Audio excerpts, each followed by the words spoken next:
Professor Jayashankar sir వర్ధంతి సందర్భంగా BC సంఘం భవనంలో జయశంకర్ సార్ వర్ధంతి కార్యక్రమం బీసీ జేఏసీ ఆధ్వర్యంలో జరిగింది. కార్యక్రమానికి బీసీ రాష్ట్ర నాయకులు అన్న భీమోజు, నాగార్జునాచారి, బీసీ రాష్ట్ర నాయకులు కోల సాయితులు, బీసీ రాజ్యాధికారి సమితి రాష్ట్ర కార్యదర్శి దాసరాజు జయరాజు, బీసీ సంక్షేమ సంఘం working president Tirumalagiri Ashok, BC రాజ్యాధికార సమితి జిల్లా కన్వీనర్ చిరంజీవి, బీసీ రాజ్యాధికార సమితి పట్టణ అధ్యక్షుడు చేగుండి మురళీ యాదవ్, బీసీ సంఘ నాయకులు పునరాములు, కస్తూరి ప్రభాకర్, బంటు సైదులు, ఈశ్వరచారి, మహేష్ గౌడ్, బంటు సైదులు, నగరే కంటి కిరణ్, వినోద్, బంటు దుర్గయ్య, ఎస్ చంద్రయ్య, గుడిసె దుర్గప్రసాద్, ఎన్ శివ, మైరోజు, రవీంద్రాచారి, ఎస్ చంద్రయ్య, ఎస్ ఆంజనేయులు, నాగరాజు, వినోద్ కుమార్ తదితరులు పాల్గొన్నారు.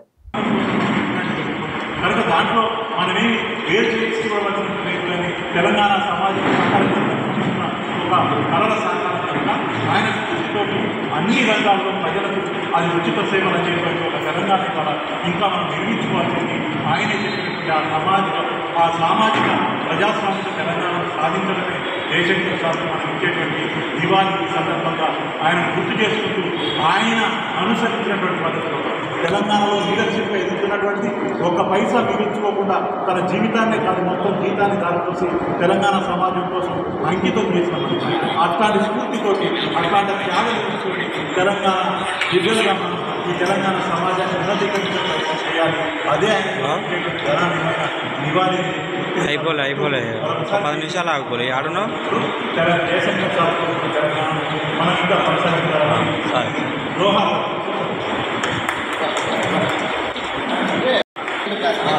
జోహార్ జయశంకర్ సార్.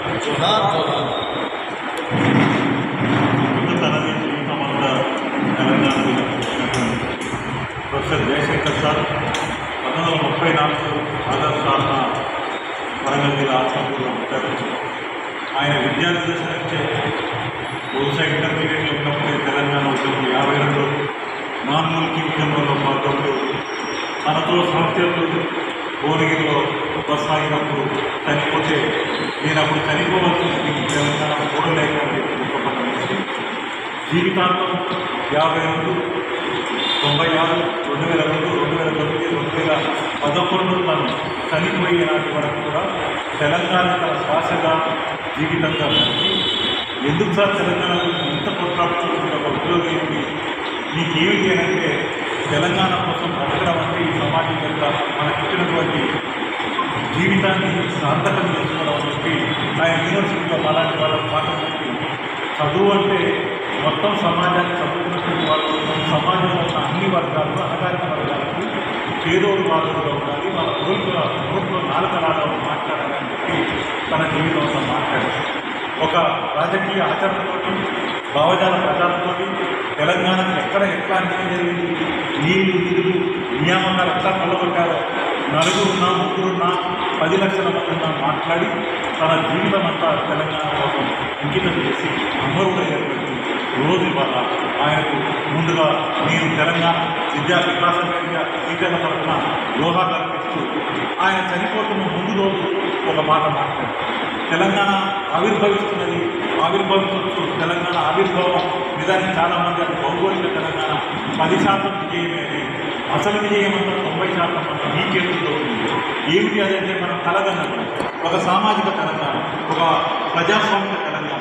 ఎందుకు తెలంగాణ కావాలనుకున్నారు? ఈ తెలంగాణ ఆంధ్ర వలసాధిపత్యం వల్ల ఇక్కడ అన్ని రంగాల్లో వాళ్ళ ఆధిపత్యం ఉండడం వల్ల మన బతుకు బుగ్గైపోయింది అని చెప్పి ఇంకా ఎంతకాలం ఇస్త్రీ పెట్టండి, ఇంకెంతకాలం బాధ్యతలు, ఇంకెంతకాలం మొగ్గాలు పట్టుకొని చదువుతాం, చేపలు పట్టుకొని ఉంటాం. అట్లా కాకుండా బహుజన వర్గాలు తమ జీవితాల్లోకి చదువును ఆవరించుకొని ఉద్యోగాల్లోకి చదువులోకి రావాలి. అట్లా రావడం కోసం తెలంగాణను సుసంపన్నం చేసుకోవాలి. అది మాత్రమే బంగారు తెలంగాణ అవుతుంది అని మా తరం అయితే ఇప్పటిదాకా ఇంతమందిని నన్ను మోసపోయాం. ఇక ముందు తరం మోసం పోకూడదు. తెలంగాణ ఎందుకంటే ఇందుకోసం అన్ని సంపన్న వర్గాల సకల జనుల ఆకాంక్షలను నెరవేర్చుకోవడం మీ చేతుల్లో పెట్టుకుంటున్నాను అన్నట్టుగా ఆయన చివరిగా మాట్లాడుతున్నారు.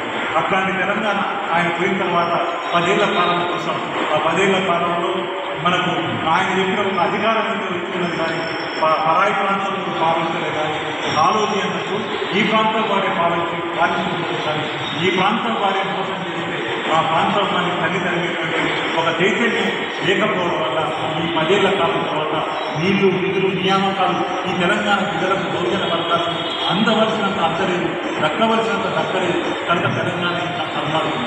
ఆ కన్నాడు నుంచి ఆ ప్రభుత్వాన్ని పక్కకు దోసి ఇవాళ ఒక కొత్త ప్రభుత్వాన్ని తెచ్చుకొని ఏడాది కాలం ఈ ప్రభుత్వమైన ఆ మార్పు తీసుకొస్తుందంటే ఇవాళ ఈ ప్రభుత్వం కూడా అవి అట్లాంటి ఒక ఉచిత పథకాలతోనే కొనసాగుతుంది కనుక మొత్తం తెలంగాణ సమాజం కోరుకున్నది ఇక్కడ కనీసం ఆయనే అన్నట్టుగా ఈ తెలంగాణ వస్తే బిడ్డలందరికీ ఉచితంగా సమానమైన విద్య అందుతుంది, వైద్యం అందుతుంది.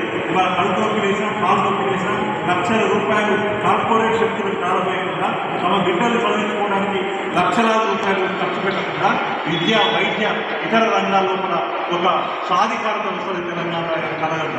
కానీ ఇవాళ 11 ఏళ్ల తర్వాత చదువుకోవడానికి ఆరోగ్యం కోసం ప్రజలు మరీ మధ్యవర్తి బహుజన వర్గాలు ఎంత చెమట ఉంచాల్సి వస్తుందో వాళ్ళ రక్తం గారపోయాల్సి వస్తుంది. కనుక ఇక్కడ అట్లనే ఇవాళ ఇంకే రంగంలో చూసినా కూడా ఒకవైపు భూముల ఆక్రమణ జరుగుతుంది, లేదు ఇంకొక వైపు అడవులు నరికివేస్తున్నారు, ఇంకొక వైపు ఇతరాలకు సంబంధించినటువంటి సమస్యలు జరుగుతాయి. దీని గురించి మాట్లాడు రైతు బంధు ఎన్ని ఎకరాలున్నా ఇస్తామనుకుంటారు. కానీ ఉద్యోగులు, ఉపాధ్యాయులు, విద్యార్థులకు సంబంధించిన ఈ అంశాలు కూడా పరిష్కరించేటువంటి స్థితిలో ఇవాళ ఆయన 7వ గ్యారెంటీగా ఇచ్చినటువంటి ఒక ప్రజాస్వామ్య హక్కు చాలా రాయబడి ఎవరైనా అక్కడ కోసం కొట్లాడితే మాట్లాడితే తెలంగాణలో గొంతు నొక్కేటువంటి ప్రయత్నం జరుగుతుంది.